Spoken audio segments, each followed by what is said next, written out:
So, hello everyone. Good morning, good evening. I don't know where you are based. I'm Laura, and here I'm with my colleague Matt, who's a senior research associate at the Center for Socio-Digital Future at the University of Bristol.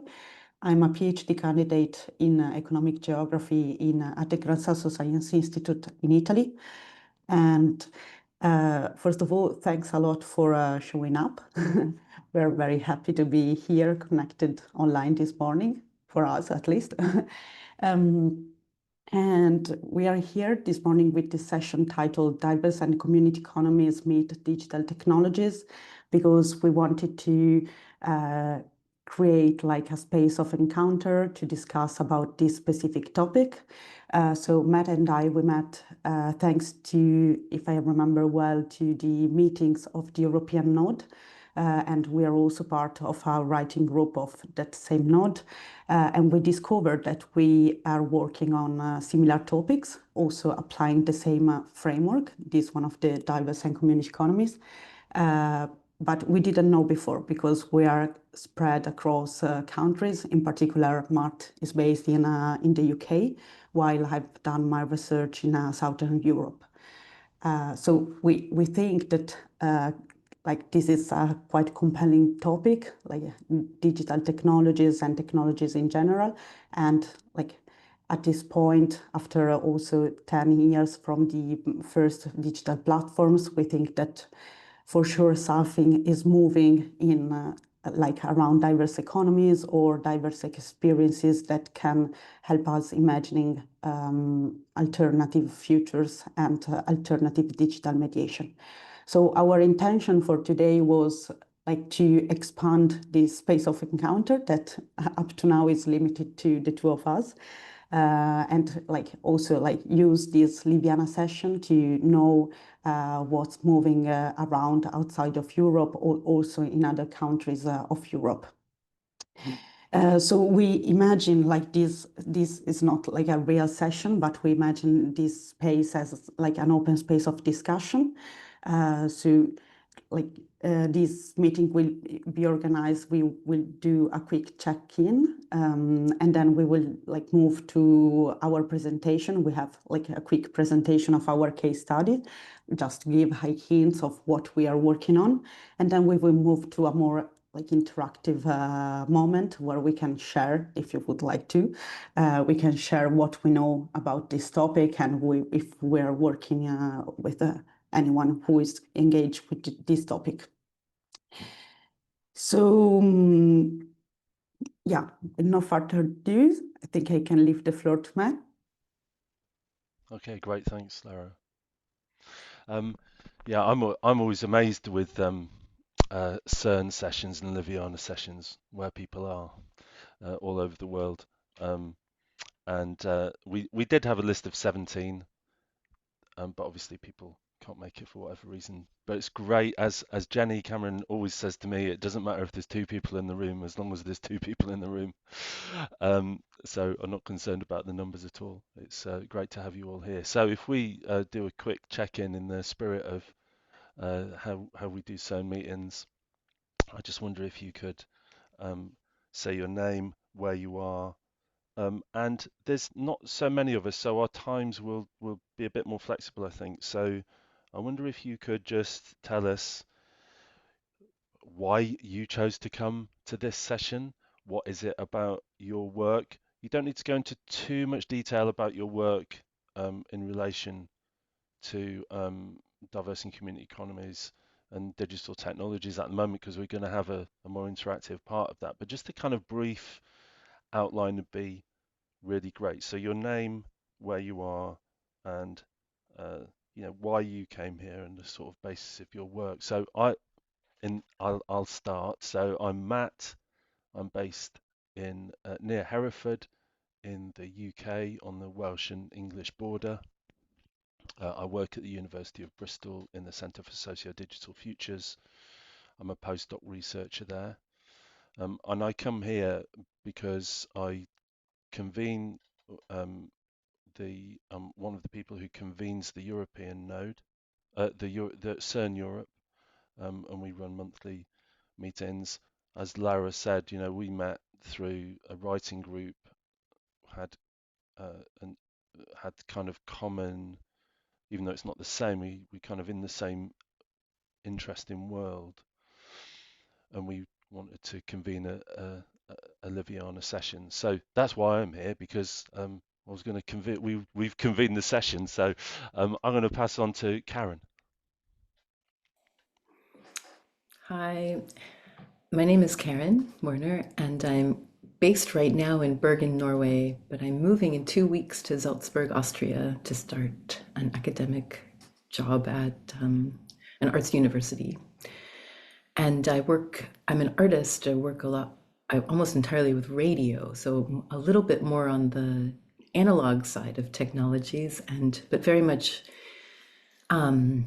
interested in infrastructures, radio communication infrastructures, and community economies. Last year in Liviana did a session on community radio and community economies, but really opening it all up. I use my own transmitters and play with weak signals intentionally to explore weak theory and so on. And yeah, right now writing a book that's somewhere between poetic and practical around how to conceptualize a radio and make a radio station, but in this kind of maybe diverse signals. And so now I ask Saidipa, would you introduce yourself? Thank you, Karen. I am based in Lutruwita, Tasmania, which is a little heart-shaped state at the bottom of Australia. So it's 8 p.m. right now, 8:15 p.m. And I'm here for this session. Well, I teach in the University of Tasmania in the agriculture and food systems area, and I generally use some of the concepts and ideas from this group in my teaching. I always wanted to attend, like many of you, many sessions, Liviana, but this is the only session that I could actually squeeze in, just in terms of time and the topic. I don't work in it myself, but I'm curious just to see how you guys approach it and I'm just here to listen and learn. And as always, it's so fascinating. I didn't think of radio and community economies, and I'm just absolutely amazed at the variety of ideas that exist in this network. So yeah, that's me. And I will pass to Tom. Yeah, thanks. Hi, everyone. I'm Tom. I'm based in the north of Spain now for the last year and a half. Karen, it's nice to see you again, because it was Liviana last year that we last saw each other, and your session on radio has always stuck with me as a really wonderful creative space, and yeah, I really enjoyed that. So it's great to have you here. Um, yeah, I'm here more out of a general curiosity. I'm not actively, for example, researching on this topic or anything, but I have a long-standing interest in technology, philosophies of technology. At Liviana this year, there seems to be a thread for me of creative use of technology. We had a session on Kin, this rotating savings and credit platform, last week, I think it was, which was really interesting. It's a platform in the UK. We had another session on uh, will Runix work in Africa on merging digital technologies with traditional rotating labor associations. So it just seems to be coming up a lot for me at the minute. So I'm really excited and curious just to learn and hear what else people are working on in this area. And I will pass to Catherine. Yeah, hi, good morning. I'm Catherine Bohm. I'm in London today, and I'm part of two organizations that are very connected to CERN and the CI.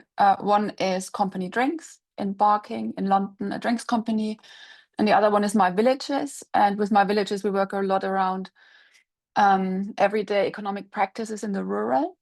And I think that's my interest for today, the kind of idea of convivial technologies, which is a lot used in community agriculture. And we're also commissioned to develop new work for like a Art and Technology Center in Karlsruhe next year. And I just need better ideas for how to approach this. And I completely trust this network for always having amazing and generous ideas to share. So I'm very happy to be here. And I pass on to, wait, hang on, I don't see my whole screen, to Rukia. Hi everyone. I'm Rukia Kanazi. I'm from Uganda, but I'm currently in New Zealand for my PhD. And Kelly is my supervisor. She recommended that I attend these sessions. And I chose this one because I'm really looking forward to some ideas on how technology can be used especially in community economies, because my background is community development. And in my PhD study, I'm exploring how development aid, informal support networks, and government systems intersect, and how that could look like for an average woman in Uganda accessing maternal health. Thank you. That's great, thank you. Lara, do you want to unshare your screen for a while? Okay.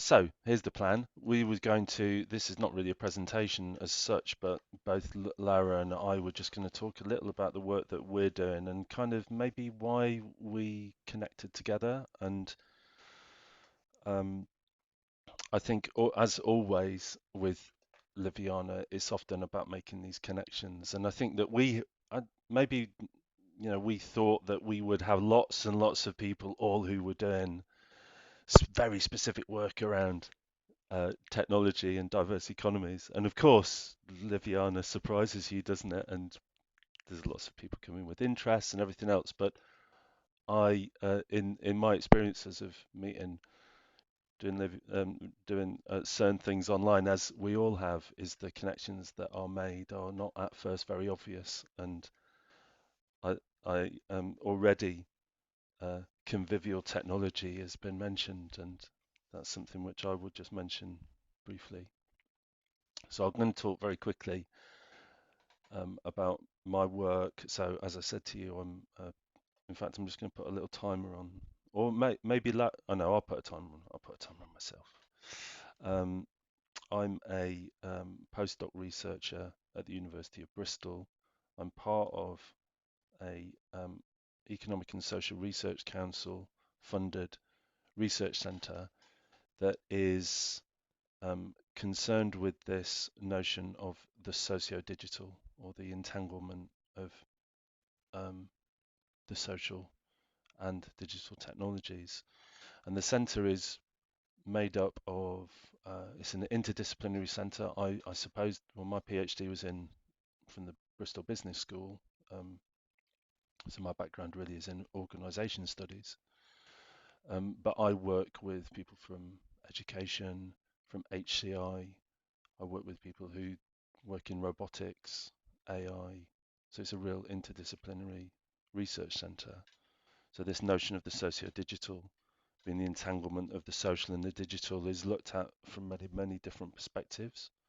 And it argues that each is constituted with the other. So that there is no social without the digital, and there is no digital without the social in contemporary society. And that as humans, it would argue, the centre would argue, that we're going through a period of socio-digital transformation, and the job of the centre is to try to understand that. I work in one part of the centre, which is called the organising domain, and I work with Martin Parker. And if you're familiar with Martin's work, with a scholar called Dan McQuillan, who's at Goldsmiths, who wrote a book called Resisting AI, an anti-fascist manifesto for, I can't remember the rest of the subheading, but you get the vibe of his work around degrowth and decomputing. And then a political economist called Dr. Harry Pitts, who's at the University of Exeter. So we form what's called the organising domain at the centre, and we have different projects. And one of the projects that I've been working on, which brings me to this and is the connection with Lara really, is that we were doing a 2-year research project about community technology. Community technology in the UK has a very particular, or when 2 years ago had a very particular definition, which is where communities are using technology for their own benefit. And we've been doing work, doing field work around, we've done a number of qualitative interviews, we've got action learning sets going on, we've developed a network of people who are doing community technology, and our research question was, what is community technology and what claims are being made by those who are doing that work? So we've had this period of 12 to 18 months of field work, and I've engaged with so many different people, different organizations who are doing community technology. I struggle to answer the first question, I guess, to say what is it. I think we're thoughtful that community technology is really a process. We're trying to coin this term that community technology is are practices which constitute socio-digital solidarity economies. So we've lent pretty hard onto the work around diverse economies, etc., to try to have some levers around how to understand what community technology is in the UK. We see that there are themes of resistance, relational organising, and then types of organising like the commons, the digital commoning, and so on, and alternative organising. So we've tried to coin this term socio-digital solidarity economy, and we're playing around with those ideas of community, the caring management of resources, making visible what is invisible in the UK, the diversity of the work that goes on. I mean, if I give you a very brief, some brief examples, in the UK, we're seeing people who are concerned with food distribution using networks, using platforms, which they are encouraging members of these networks to shape and change. There's an organisation called the Open Food Network who connect growers with wholesale sellers and creating local food systems. There's organisations who are doing community mapping using digital technology, looking at the social networks that exist in communities. There's also organisations that are making hardware, bespoke hardware for different needs. There are organisations who are doing things like, that's my 5 minutes, my alarm's just gone off, but I'll just do a few more things. There are organisations who are connecting members of communities who are, for example, there's an organisation called Signalise who are connecting signers for the deaf community with members of the deaf community in local areas. So we see lots of activity here where communities are using technology as a convivial tool, really. And we've also lent into ideas of Ivan Illich's work and the idea of the Senate's idea of the sublime tool, for example. And if we think about the claims that are being made, we think that there is a lot of reparative and equitable work going on in technology, in community technology, which resists the idea of techno-capitalism, which shapes very particular contextual use of technology. It's really interesting, Karen, that your work around radio, so some of the interviews that I did early on, people were talking about community radio as some of the first uses of community technology. And there's a very interesting organisation in Bristol called the Knoll West Media Centre that didn't start with radio but started with cameras and taking pictures, and that sort of very that use of technology by communities is obviously something which becomes a real foothold. And the Knoll West Media Centre in Bristol is doing a lot of work around community technology, which comes out of that work. Okay, so that's me, a bit more than 5 minutes, but I'm going to just hand over to Laura. Yeah, thank you, Matt. That was super interesting. Yeah, So now I'm going to present what I've researched during my PhD. So my research focused on the platform cooperative movement. So this is a recent movement that emerged around 2016 as a concrete response to, in particular, the gig economy. So all that labor which is mediated by digital technologies and digital platform in particular. This movement is deeply connected. It was created in the US and is deeply connected to urban spaces.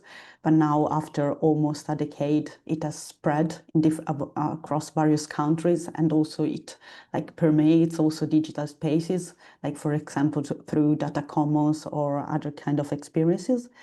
And in my PhD in particular, I researched two platform cooperatives.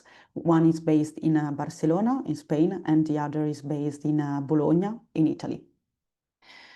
So in my case, both these cooperatives are really like counter platforms to the gig economy. So the one in Bologna is a taxi driver cooperative, while the other in Barcelona is a cycle logistic cooperative. So the main difference, of course, these are this platform cooperative movement follows the cooperative tradition. So of course, also in this case, we are speaking of social and solidarity economies in their particular form, this entrepreneurial form of being a cooperative, so being owned by its own members and workers. And in this case, this platform cooperative, what they do is to develop or adopt digital platforms which are not exploitative or extractive as the one that we know, like Glovo, Uber, Deliveroo, and like. So both cooperative have their own digital platform, which also create like a different kind of intercooperation. For instance, the platform cooperative in Barcelona, the one connected to cycle logistics, was the concrete result of the rider struggles in Barcelona. So previously they were riders for Deliveroo. Then they decided to create the cooperative to work to fair condition. And they are now part of a European federation, which is a COP-cycle, that is now also spanning across other continents. For example, is now based also in the Americas, in particular in Canada, in Mexico, and in Argentina. So it's trying to grow, but of course also the digital infrastructure itself, it's challenged by the different context where it's trying to be developed, because of course it's European based. So it has many challenges when it wants to expand to Latin America or other contexts. On the other side, the taxi cooperative in Bologna is a very interesting case, and I think it resonates a lot what Karen was saying.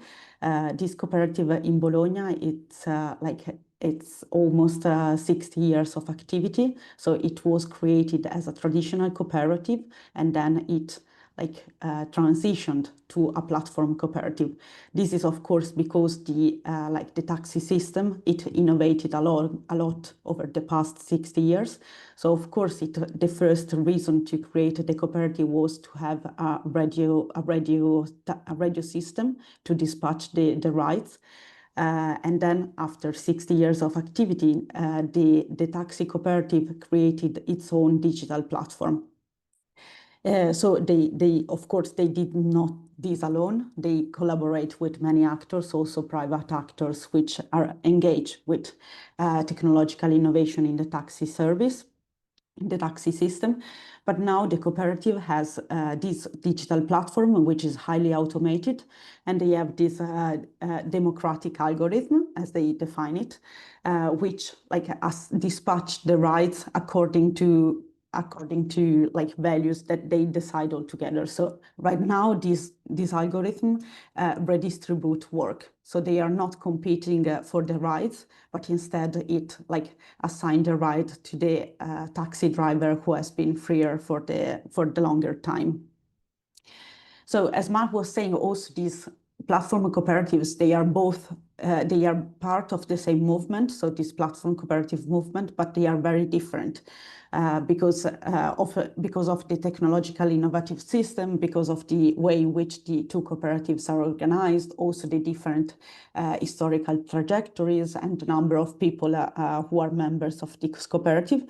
But like, I think in my work, I think that it was interesting to really read for difference through the same movement. So really to see how we can imagine different practices, even within the same cooperative movement.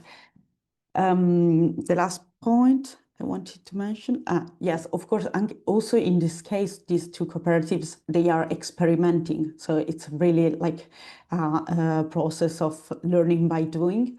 Of course, they are not entrepreneurs. They are also not developers, technological developers. They try to really experiment both with digital technologies and with financial tools to survive and propose these cooperative alternative economies. I think that it was my 5 minutes. I just jump in and just make a comment actually, because I've not heard you do that, talk very specifically about your work before, but one of the things that really chimes with me is this notion of scaling, which we've seen here around community technology, where that's a real challenge for people doing contextually developed technology that responds to very particular concerns of communities. And so lots of thoughts around how you actually scale this work, or even what scaling means, and where you end up if you do start to try to do more of something. Yeah, so I just thought I'd mention that in the spirit of finding the connections. But are we going to do the Miro board now? Yeah. Right. Yeah. So we have prepared a Miro board. We paste the link here in the chat. No, wait.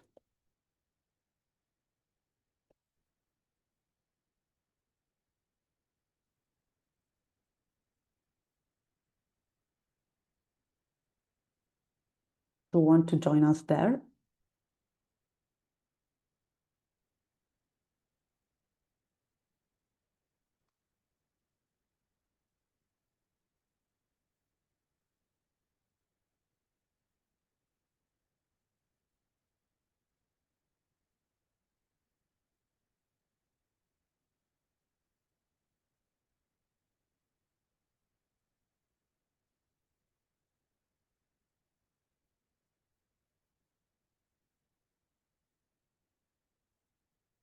Well, if you will let us know if you can connect to the board.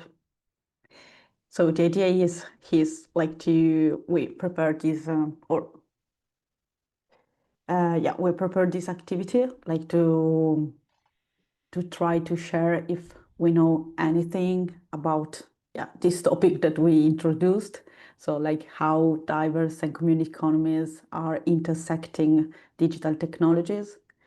I think that I don't know, Matt, what do you think? But among the people who introduce themselves, I think that in general, there are various connections to technologies, even not digital, as in our case, it's in bracket. So if you, we can take up to 10 minutes to try to, I don't know, do a small brainstorming, and then we... Yeah, I mean, Lara put together we put together this flowchart in the middle, which was just, considering and then we've done some examples there in our little post-it notes, and we just thought that this would be a nice way to kind of prompt thoughts about the use of diverse economies and digital technologies. So, where have you come across this? I just need to make this a bit bigger. What is it that you like? For example, Karen, you were thinking about radio, for example. Who is it that you might engage with this? And if we just then put some post-it notes, we thought this would be a nice way to just prompt a discussion afterwards. can see everybody's names floating around on the Miro board, which is quite nice. At least we're all in there. To make it bigger, you just have to zoom, like, I don't know, with just, and also if you write a lot on the post-it, like it becomes smaller, so you can take more. The post-it are on the left bar, the toolbar on the left. There are sticky note.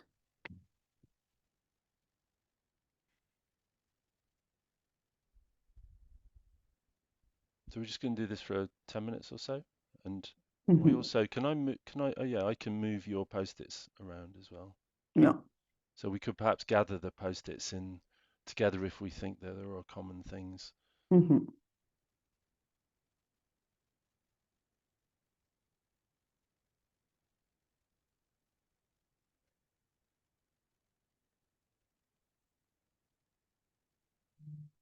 And can you just say what we should write on the post-it?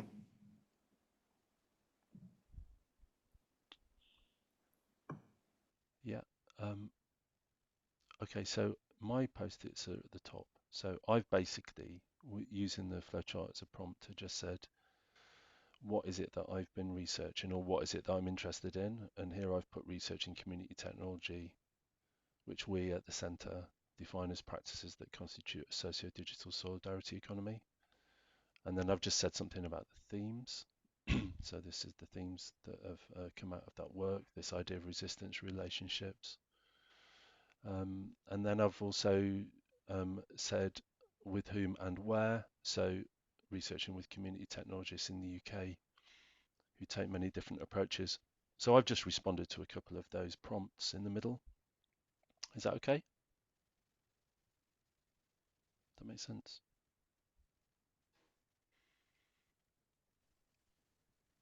Matt and Laura, if I don't actually do work with digital technologies and this, did you want me to write something, or I'm just not sure what to do? Yeah, Sorry. I think it'd be really nice. I mean, I've made a note here that your work's around agri-food systems, Yeah.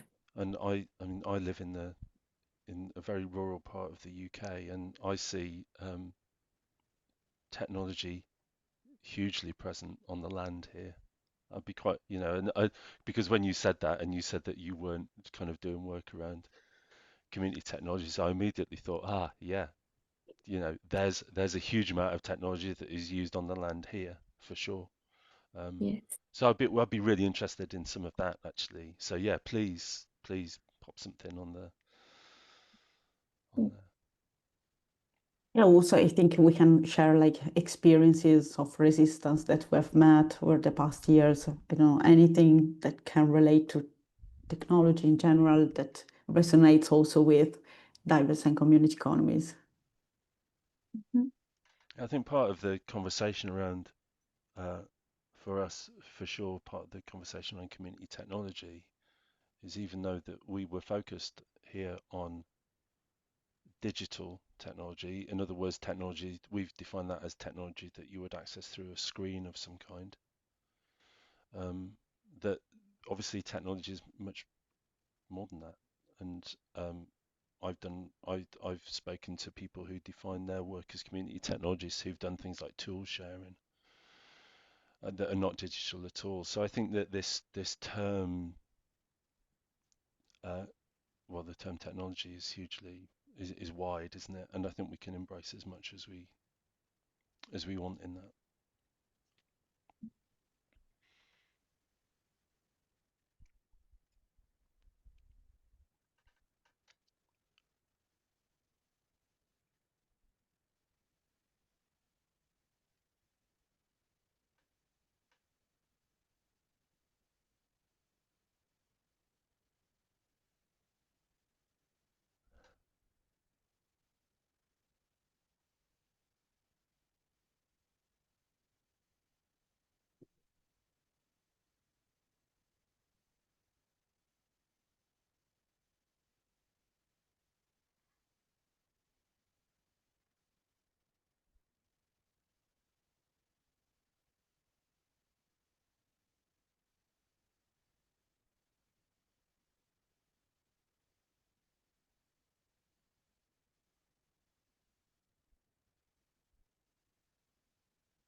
I've just noticed that I can comment on people's things. Karen, can you see that comment that I've made on your post-it there? I can. All right, cool.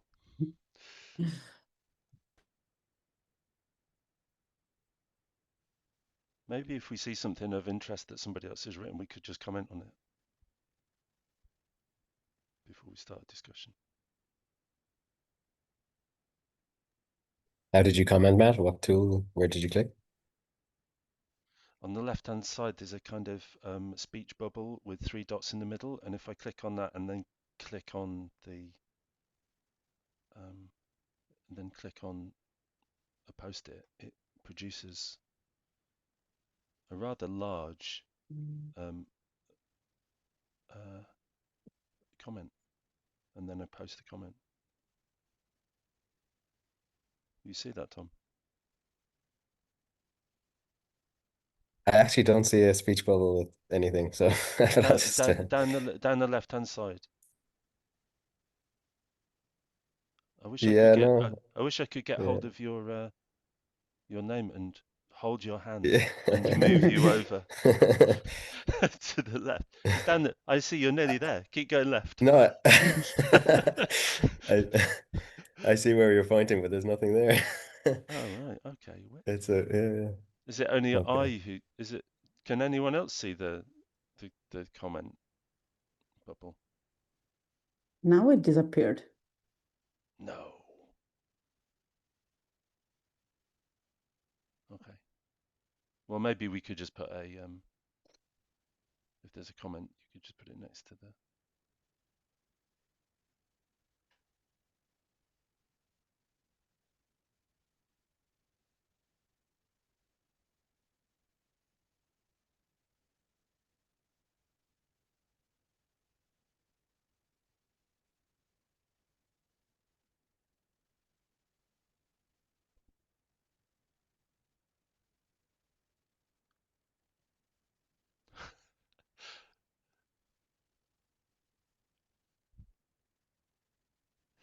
Bit of anarchic use of the arrow there. Tom, I think that All was right, you. I see your. you'll have to kick me out.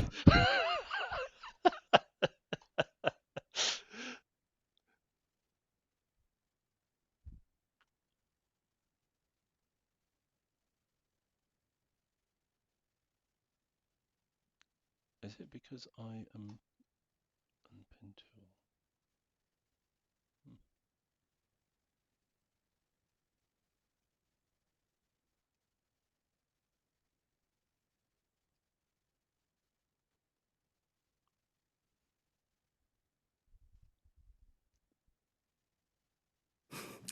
Tom, I just tried to put a comment on yours, but I'm not sure it's stuck. Interacting with this. Let's see. I see. Yeah, you've left something. I can't open Okay, it I've though. left a mark. Oh wait, maybe not. Yeah, disappeared again. Okay. Oh, it becomes a tick. I see. Right. And then I click on the tick, and I can see my comment. Can you see that? I see. Yeah. Oh, now it's disappeared. Hmm. Ah, okay.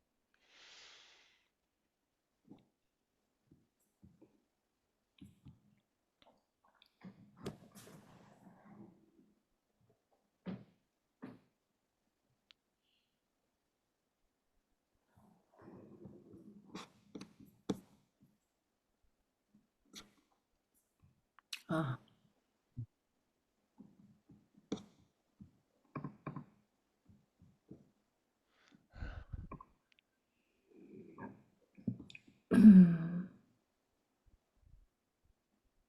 Ivan Illich always seems to appear everywhere that I read at the moment. Hmm.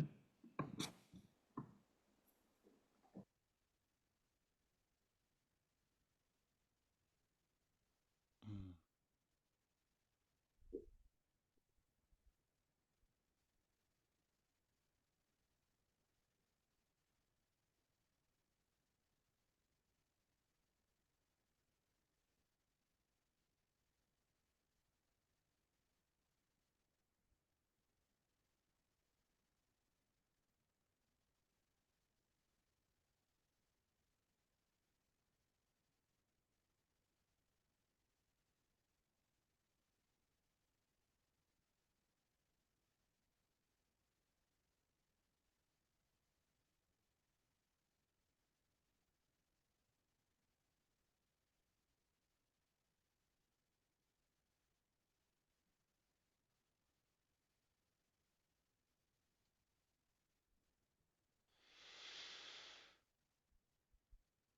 Okay. I think there's loads of stuff on there. I wonder if we might just we had a kind of plan that we would use the board then to just develop a discussion and pick up on different things. And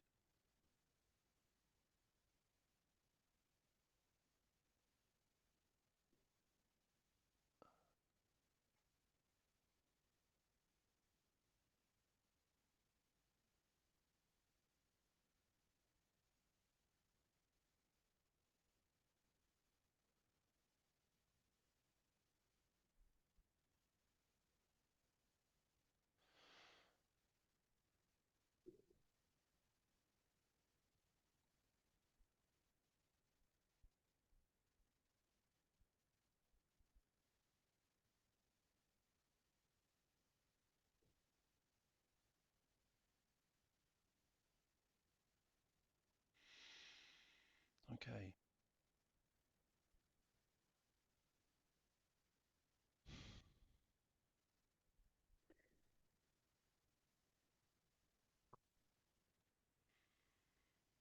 Oh, Catherine had to go. I didn't see that earlier.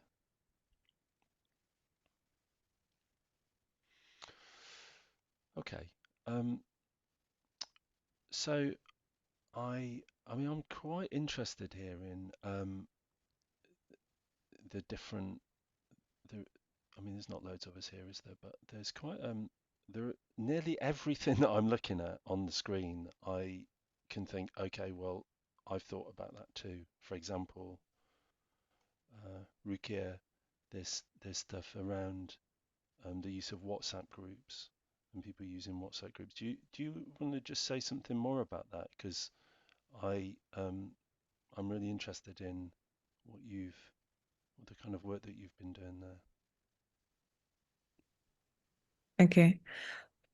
So I work with women at grassroots level and basically around programs that mobilizing them to start initiatives that can improve their well-being, whether economically and accessing health services. And some of the initiatives that I've seen at the grassroots include using WhatsApp groups to sell different products instead of like getting like a space to rent and all the other costs that could come with it. So you just run a WhatsApp group where you post all your items and and you just share. And then you also use the groups to organize like market days and stuff like that. Mm. Yes.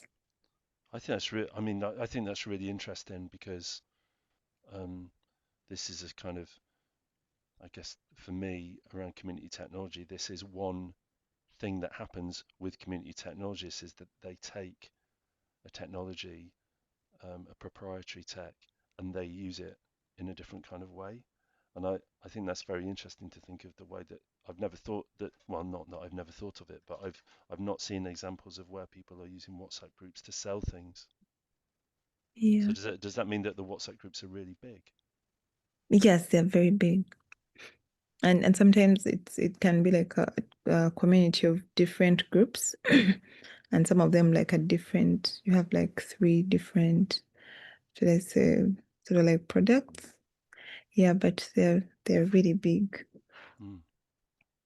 And Yeah. how many people are generally engaged with them? We could have numbers like over 200. No, really? Wow. Yeah.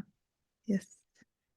Oh, Songzi, if you can you see in the chat there's a Miro board link. If you just go to that, you'll see a bunch of things that people have written on there. Welcome to the session.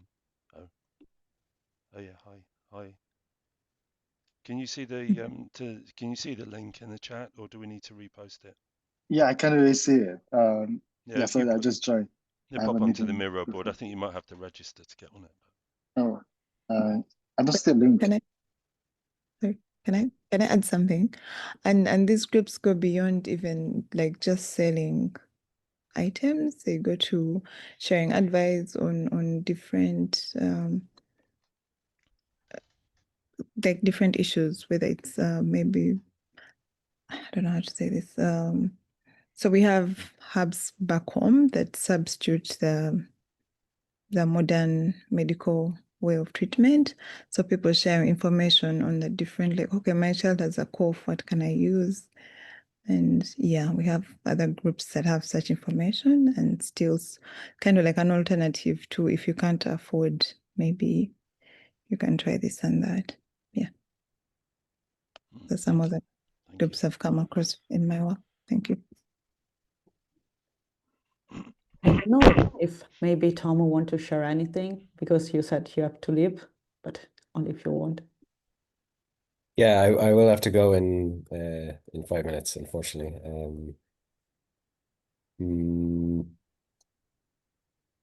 I just left some different threads of things that, like, recently I've been working with a research network, knowledge hub, yeah, like an international network of researchers on sustainability, and we have this small subgroup on AI as well. So I just wanted to raise that as a challenge, and always something I'm always pushing up against is like how we can use it. For example, whether we can use it to create more trustworthy knowledge sources within our networks, but also yeah, what the limits of it are, what the like data protection, environmental sustainability, all of these things. So I think AI and then this work that Karen has mentioned, abundant intelligence and indigenous-led AI, I think there's really interesting things going on there. Yeah, 2 other things. I suppose one is community currencies. For a long time now have interested me, and when I was first interested in them, it was either paper-based or telephone-based or whatever, and now it's increasingly digital currencies and pros and cons of that, and then this question of exclusion. So I live now in a very remote, not very remote, but like in a rural community, and I have a good chunk of while there is a lot of use of WhatsApp and there's a lot of use of certain technologies, there's also a lot of people who don't have smartphones and don't have access to the internet even, and have never used the internet. Elderly people who, for me, are wonderful examples of convivial technologies. They've constructed their houses, they make their own tools, they whatever, but yeah, it's a complete breach with the digital, I suppose. So yeah, I've just been thinking of various things around that and these sessions we've been having during Ljubljana. But yeah, I apologize. I will have to leave in a few minutes. So thanks for the space. And yeah, thinking about technology during Ljubljana, I think is a really nice thing to do. And I hope it'll maybe come back next year again and we can reconvene. Thanks, Tom. I just wanted to I just I'm really interested in the radio stuff, Karen.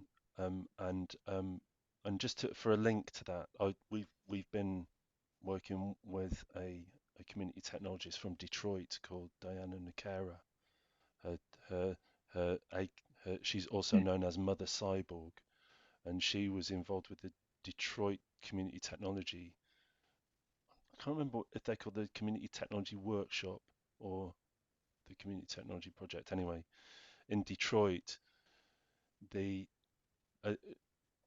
Diana did a hybrid lecture actually, which I could actually share with you because we've got a YouTube, a private YouTube link to recording of a lecture. But in it, she talks about in Detroit there were areas of I'm just thinking of what you just said, Tom. There were areas in Detroit of no broadband at all, and those were the predominantly Black and Hispanic areas in Detroit. So there are these maps which are just, it's kind of racial capitalism kind of at play. And in Detroit, the Detroit Community Tech Workshop they developed a mesh network of local wireless. And I know this is all over the world actually, but it was really interesting to see that. And that, of course, makes me think of because Diana Nakara talks about the idea of communication being a human right. And I just wonder how that chimes with your work, Karen, around radios. Especially, I really like that idea of the weak signal. That's really intriguing.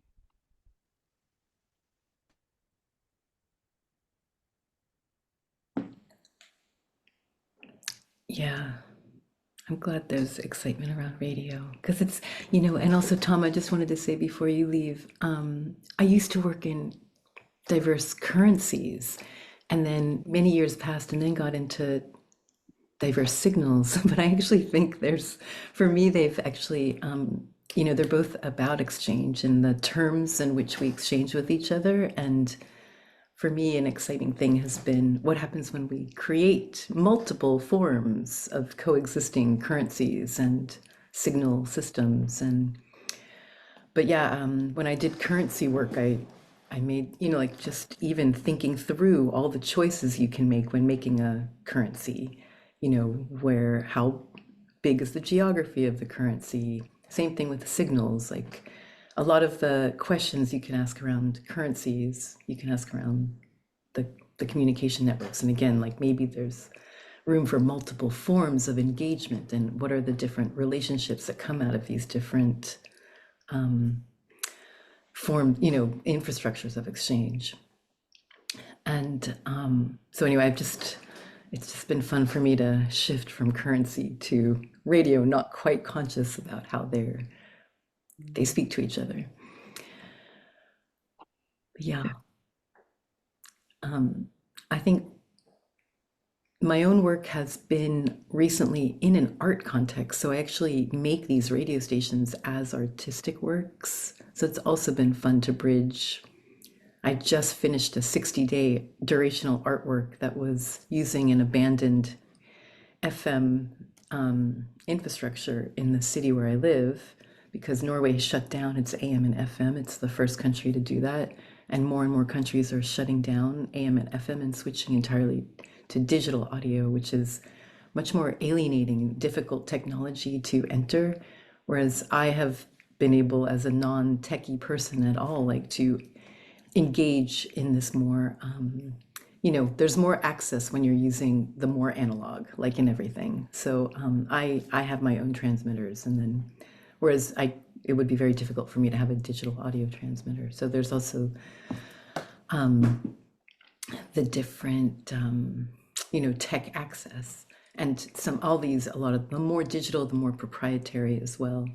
So there's a wonderful radio theorist, Tetsuo Kagawa, who did a lot of work with Ivan Illich around conviviality. And Tetsuo Kagawa is all about making your own transmitter. So there's lots to say. I don't know, but I'm excited about the synergy with other aspects of technology. This taxi system that you talked about, Laura, super interesting. And I'd love to read what you've written about that. And these different algorithms, also the algorithm itself as a space of intervention is really fascinating. Again, like opening up a big part of technology is that we don't have access to shaping them, but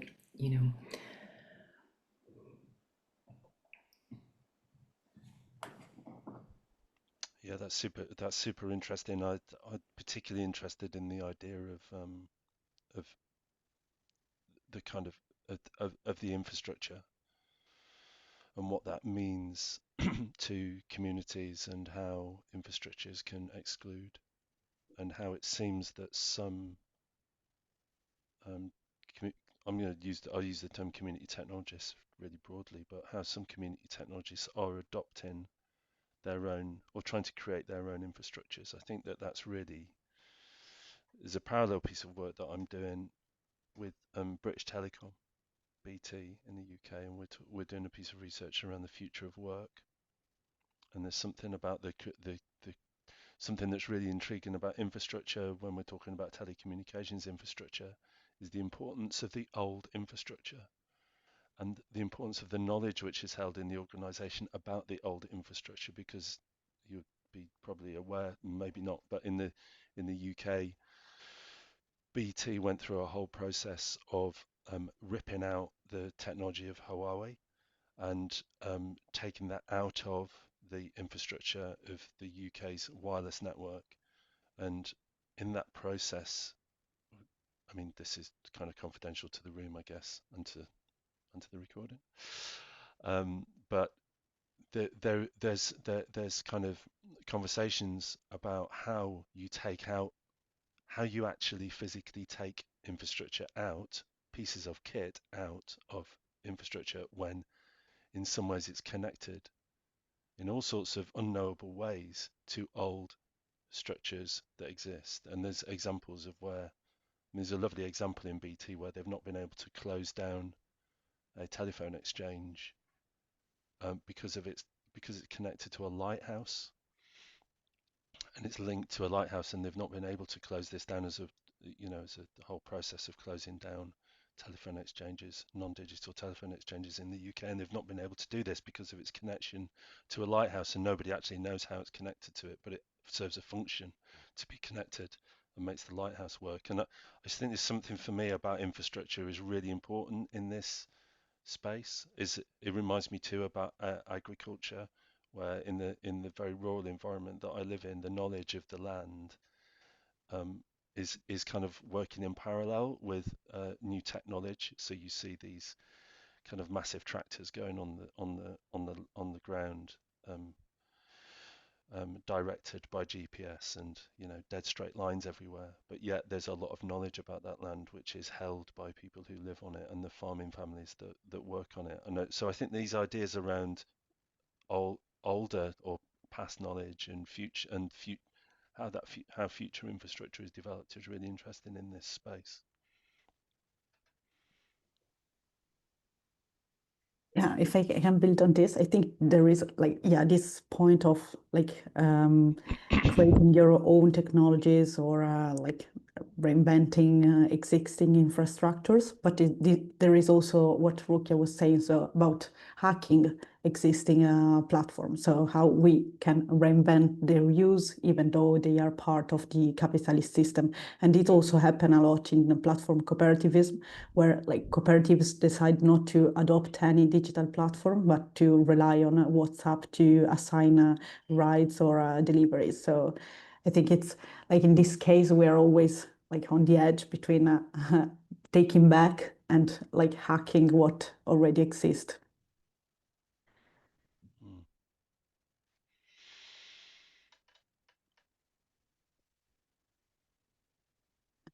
There is oh, sorry.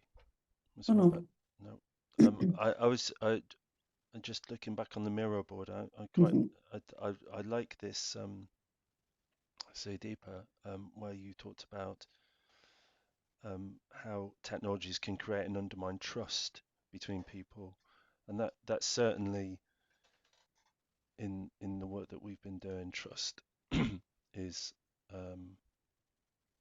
in fact I did some work. I've done some work with an organization called the Carrot Collective, who they're kind of based in Europe. They're a small group, and they have a platform which is used by food sharing groups in Europe. And they had a whole kind of piece of work where they were trying to work out how you could develop trust through the technology to build trust in groups. And one of the things that they have done is that I mean, they're called the Carrot Collective. So of course their likes are little carrots, and but you give people uh, you give people carrots. So if I trusted Laura, or she attended some things, and we'd made a connection, I would give Laura a carrot. And once Laura had 3 carrots, she got administrative privileges on the platform and could do different things. But this, I mean, you can immediately see the issues with that, and that there can be huge problems with that. So I think this idea of generating trust through the use of technology is it's two sides of a very thin coin in some ways, that it can be excluding and including in the same breath. And that's really interesting to see how organizations actually deal with that. I mentioned before the Open Food Network, and one of the things that they do is that they say that people who are part of that network can change the code. They can change the code which drives the platform that they all use. So if they want to change something, they can. But one of the problems is that people don't have the knowledge of how to do that. But yet it's something that's open to that group. So there are lots of really interesting ways about how trust is developed. Yeah, indeed. You've actually captured what I encounter. I haven't thought about it very seriously or rigorously. So this is just my encounters with technology and trust. Is that it's the two sides. On the one hand, it frees up people to be able to communicate and create their own infrastructures to interact. But then on the other hand, I'm also curious how long lasting those systems are, because I heard from friends and colleagues that many of the food networks that were formed during COVID and thrived during COVID using a lot of technology in the post-COVID world have kind of burnt out. They couldn't sustain that means of communication, and those networks have died. I mean, not as many have survived, while some have. To what extent does technology need to be supported by more physical, interpersonal relationships and accountability that still exists in intimate, proximate connections? What's that? I mean, maybe there's no formula for that, but it's interesting to see how much of each is still needed and what actually works in different contexts. So that's... Yeah, if I can add on this, I think it's very interesting because I often receive like this question about how digital technologies impact like relations also among members of cooperatives. And I think it's a very interesting topic because from what I've seen, and also like our real life, our everyday life, which is digitally mediated, like digital spaces have like multiply our relation, even those who existed previously only physically, and now we have these double spaces, which sometimes like it's overlaps with the real space as when we chat, even if we are in the same space, in the same room, or even they like diverse completely. So sometimes something happen in the digital space and we never discuss it in the real life. So it can, or I don't know, something is like fixed online when it was discussed in physical space. So it's really like it depends on how it can impact our like relations, I think. But it's really like it has just multiplied this space of connection and of relation. So it's hard to manage, I think. Also, like in these cooperatives, for example, it's really like this digital space become also space for confrontation. So and they don't know how to manage it because it's public and it's different.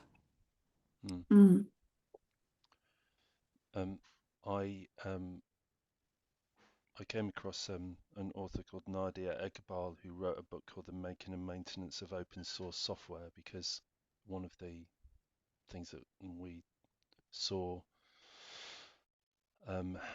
in the community technology world was it. I mean, it's different from what Lara was just talking about, but this idea that I'm just trying to drop something into the chat while I'm talking. That's Nadia's book. Enter to send there. And they talk about this, the maintenance of open source software, because one of the things that I found around the long-lasting nature of community technology approaches, and just thinking about what you're saying about the COVID times, was that of course an app or any piece of software needs to be maintained, otherwise it stops working. And that maintenance in community technology environments is really tough to do. So Nadia Egbal talks about the commons and about understanding the software, open source software as a commons, and that the maintenance of the commons is very well. It's if you know it's completely related to how So this is all mixed up in the thoughts that we've had about community technology, but the community technology is almost a negotiation of the resources of tech and how those resources are managed. So how the software resources are maintained over a period of time is done through community, and there's a link there to community economies, because it's the convivial management of resources. And so there is a link there about the longevity of community technology solutions that can be made quite quickly. I mean, you could use AI if you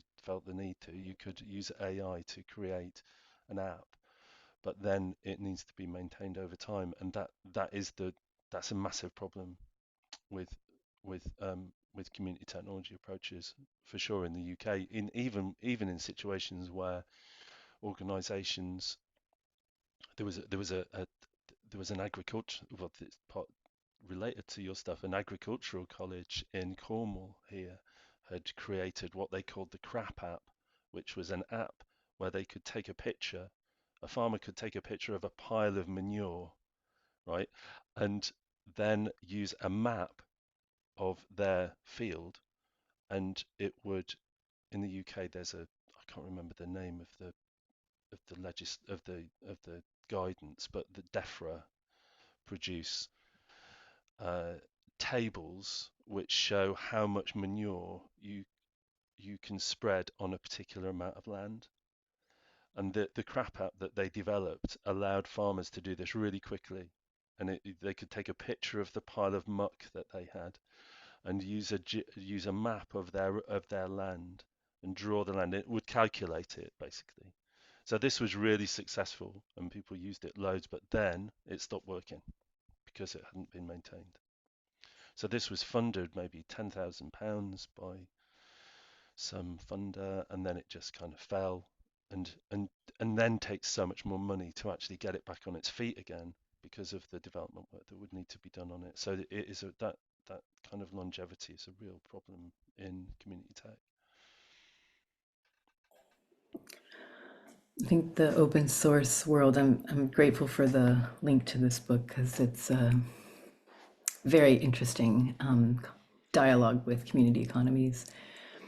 And I wanted to share something that has emerged in my practice working with radio infrastructures. And specifically, I think because I've been working in an artistic context, it's allowed for some, explorations that might not happen in a more academic context. And that is around questioning communication itself. And that these, my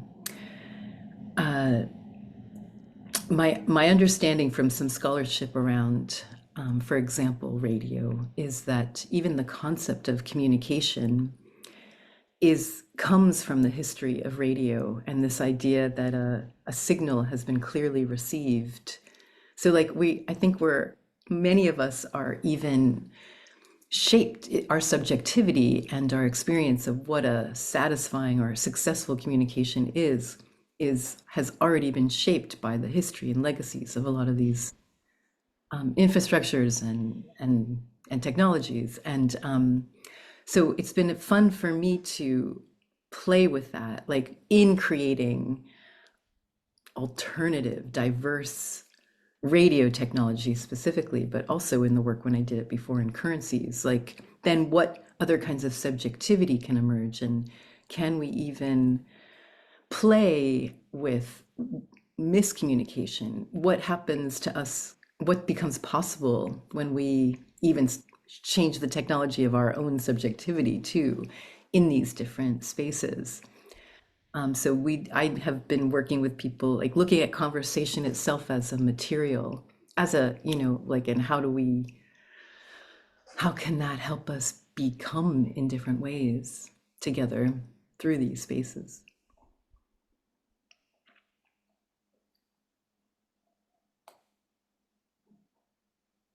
So yeah, that's, I think, one way in which the art and the community economies work can just really synergize very well.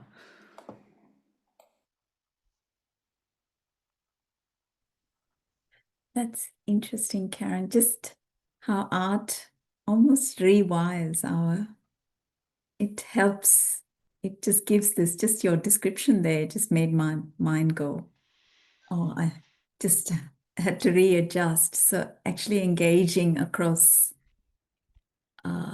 unfamiliar domains, again, affects subject. I can see how I could almost experience that change in subjectivity. Thank you. Yeah.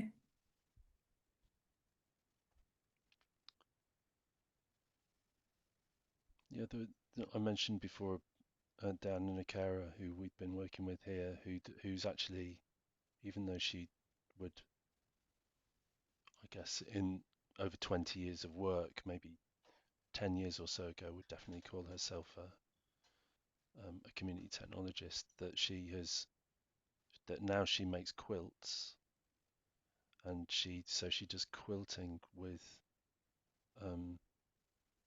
communities to explore technology and explore things like data ownership, and she uses a kind of, so for me, when we were working with her this last week, I was very struck by this idea that she was using abstract forms in the creation of the quilts to try to navigate and talk about the abstract nature of digital data, and finding a different kind of language to try to tackle what is actually a really difficult thing to think about, isn't it? If we talk about people's digital data, I mean, what even is it? What actually is it? It's a very abstract idea. I mean, we might have an idea that it's our name and some details about ourselves, but actually, what is it is a difficult thing to actually think about if you're not, if you don't have the technical understanding of how that actually works. So she's used these arts methods to approach and to give a different language to talk about technology and the relationship that people have to technology. I'll pop a link to her work in the chat. But there is definitely, for me, as well as a link between arts and community economies. There's also a massive link between arts and technology, and the understanding of and how we might navigate. So the other thing that we talked about with community technology here is that community technology practice is a kind of negotiation of the relationship of communities and technology, and in some cases this is done through arts practice. I'll just find a link for Diane and pop it in the chat.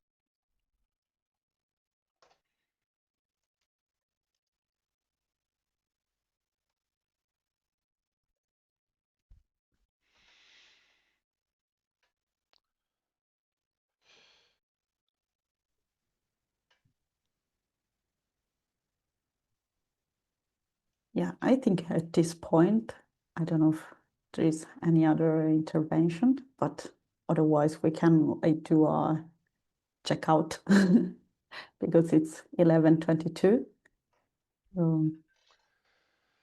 I think that was that my job to do that? It's your job. Please, Oh, it's my job. go ahead. Before we checked out, there's fewer people here than we thought there would be, but I think both Laura and I were quite keen to perhaps think about a way in which we could link together with people who were interested in technologies and diverse economies. Maybe in the spirit of the ABCDE group that exists, the arts-based communities and digital economies group that exists in CERN, that we might think of trying to convene maybe a reading group around technology and diverse economies. We haven't spoken to anyone else apart from ourselves about this, but if there'd be some interest in that, we've obviously have your contact details, and we might have a chat with Jenny and Tom about that. And I wasn't aware that there was he mentioned some subgroup, didn't he, around AI? But it's just something that we were thinking of doing. So maybe expect to hear from us since you came along, and if you'd be interested, then that would be great. So thanks for coming along, and we just do a quick check out in the spirit of CERN. Just one or two words about how you feel about the session. And again, I'll start and just say it's really lovely to see people, and thank you for coming. And as always, there are connections. And I'll pass to Laura. Yeah, I'm always very happy. I mean, I wasn't expecting anything from this session, but thanks a lot for engaging with us in this session. I think it was super interesting and super useful, and I hope we keep in touch. I pass to you, Sadipa.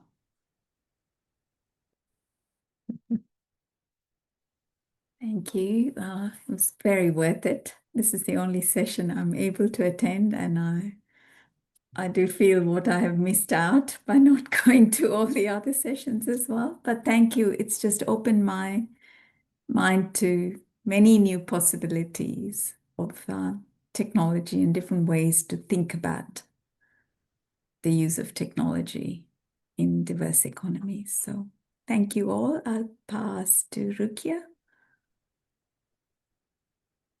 I'm happy to be here as someone who's new in the area of diverse economies. This is my first time attending. Just really happy to hear all the different ideas across different countries.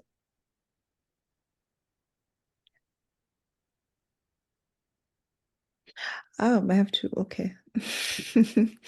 Karen, I think. Thanks.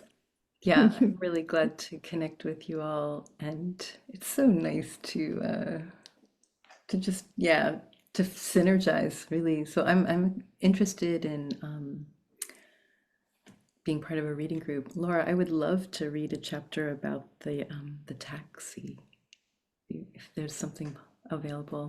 And thank you for all the good work. It's really, really cool. And Zhongxia, I'm not sure how to say your name. Yeah, it's something. Thank you. Yeah, sorry that I was late because I had another meeting. But I just felt a lot of like integration possibility for integration with diverse economy, and then yeah, like just like a lot of potentials. That's it. Thanks very much. Okay, well, thanks very much, everybody, and we'll see you soon. Have a good Liviana if you see anything else. Thanks a lot. Thank you very much. Bye. Bye. Bye. Bye.